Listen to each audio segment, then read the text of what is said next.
All right, let's talk FIFA Under-17 World Cup now. We know Nigeria, they're not there. Perennial champions. They won it 5 times. Brazil won it 3 times, right? But then you have these new teams. I mean, whatever happens on Saturday, we're definitely going to have a new champion. That's the way it's looking like right now. England, they haven't been past the quarterfinals ever before. They are in the finals. Spain, they've been to finals 3 times.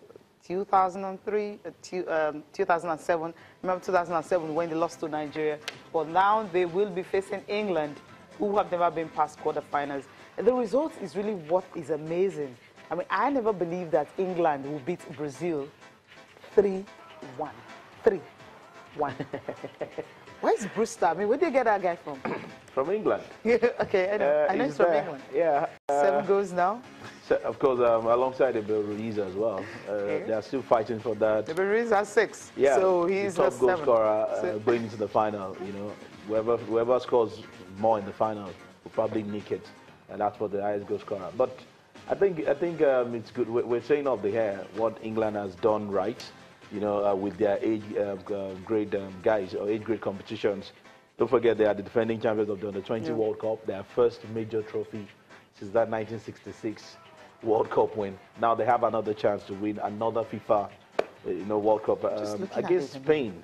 Well, you want to do mathematics? I'm sorry. Because I'm trying to look at it. I'm like, okay, underage tournament, another where you have African countries like Nigeria, like, okay, they're favorites for it. I'm looking at England now. But I mean, we don't even look at them when it comes to underage tournaments and even major tournaments and all that. The European Championship under 19, they won. Under 20, you talked about it. They lost to won. Spain, they got to the final. The Spain guys in the final of the under 17. Yeah. So they are playing again at the world stage. Precisely at the world stage. So yeah, also like thing. This year alone. What's different? That's what I'm trying to look at. I think they've done. I saw most of the guys in the under 20 are playing for mainstream club sides in England. And I think that's thanks to their new policy that they about the homegrown players that Cecilia mentioned earlier. I think it's working for them, and the fact that yes, they've always had that system, that structure that they took after the Germans, because the Germans have the best youth football system structure in the world. England has also done the same, and now they're seeing the dividends. Germany, yes, they've seen their own dividends in the last few years, and I think it's England's turn. They have enough talent. The club sides are helping them to harness the talent. Maybe that's the word I should use. And it's looking pretty good. It's unlike our own under 17, or let me say like African teams, where we only go for 2 tournaments. Just the Africa Cup of Nations under 17, and then the world if you qualify. In Europe, they have series of events, and they keep these guys, busy in quotes. So that means you have a lot of chemistry, a lot of bonding, a lot of understanding with the coaches and the young boys. It's not about incentives. It's not about win and then we give you a car. No. It's about I need to improve. I need to be better. Let me progress. And that's what it works for Netherlands in the last few years. It works for France as well. France defeated us in the final in 2001. And then they dominated for a while. Germany had taken over, and now maybe it's the turn of England. Don't forget the South American days as well, Brazil, Argentina. They're still there. They were just so I think everybody is improving. Spain is also in the mix, and it's just pretty good for these Europeans. The fact that you have a calendar, you have a structure, and then you're looking into the future, you probably want to do whatever will make you get that good result in the next 5, 6, 7 years, and that's what we're seeing now. So. For the English, they're probably not surprised. They'll tell you, we've been building this for years. We've been working so hard.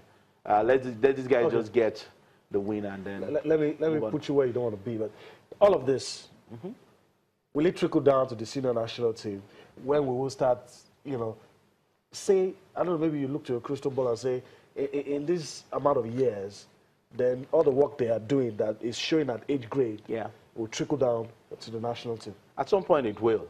At some point it will. It's just that at the national team level, it's hard to see with all the hype they put. There's a whole lot of countries that are working pretty well, to get better, especially at national team level. Yes, the height is the World Cup. Can England win the World Cup? Maybe not in 2018. Euros? Maybe in 2022. Can they win the Euros in 2020? That's even an expanded one. It can happen. I'm sure they can give a good shot at the Euros in 2020. And this is a good foundation. And this is a good foundation. So if they can also sort their Olympics, Great Britain, on that 20. Maybe we have a Great Britain team. Fly their own flag. You know, probably if you fly your flag, then you can. If we have the England under 23 team in court, you know, play at the games in 2020. Let's see how far they can go, and then probably from that team, coupled with some senior boys, then you can say you have a formidable side for Qatar 2022. So there's a whole lot of planning. There's a whole lot that they're doing. Unlike Africans, they are far ahead in terms of planning. When it comes to talents, we have talents here. But how well are we harnessing our talents? Do the work, which is that's a big question that we have to answer. Okay. Well, I mean, I'll just say chicken thing here. I mean, Liverpool conceded a lot of goals, but they need to score more goals. I'm like, okay, he's 17, but then Rooney debut at Everton, he was 16, right? Yeah. Okay, now what if you just have this Brewster, just take him into the festival? All right. Everybody's not Rooney. The manager will answer that, but there is it. England-Spain confirmation of the final Saturday, October 28th. Right there in India. You wanna try and see, a prediction maybe? Well, it's going to be close. The Euro finals between these two teams was I think a 1-0 win or 2-1 win for Spain. Okay. So it's very slim. This time around, it's still going to be very slim. But I think England, with the way they're going, will nick it. But the Spaniards, I think, are more intelligent. So whatever happens. Whatever happens. I'll just sit on the fence. Okay, all right. Since we've said a lot of things about England, let's talk about the League Cup, now known as the Carabao Cup. Let's quickly take a look at some results out there. 2 matches played yesterday. Let's see if we can quickly bring that to you. That's it on your screen. Rotimi, quick reaction to this one. Chelsea 2-1 victory over Everton. Tottenham threw away 2-goal lead. In the they lost. The coach is not interested in it. They helped Slaven Bilic scores. if you want to put it that way, they helped his market, like we say in local parlance here. They helped him out. But quick reaction to all of this. I like the fact that